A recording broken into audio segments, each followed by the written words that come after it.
Islamic রিপাবলিকের শত্রুরা ভয়ে যুদ্ধবিরতি চাপিয়ে দিয়েছে। ইরানের সাথে কোনো চুক্তি হয়নি।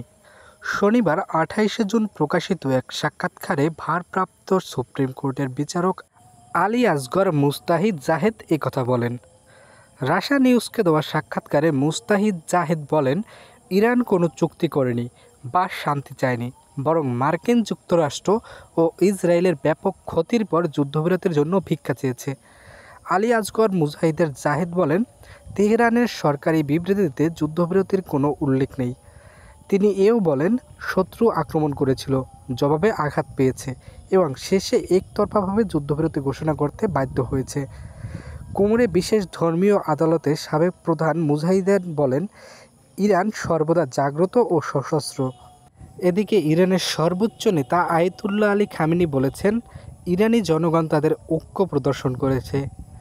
এই বার্তা দিয়েছে যে আমাদের জনগণের কণ্ঠস্বর এক।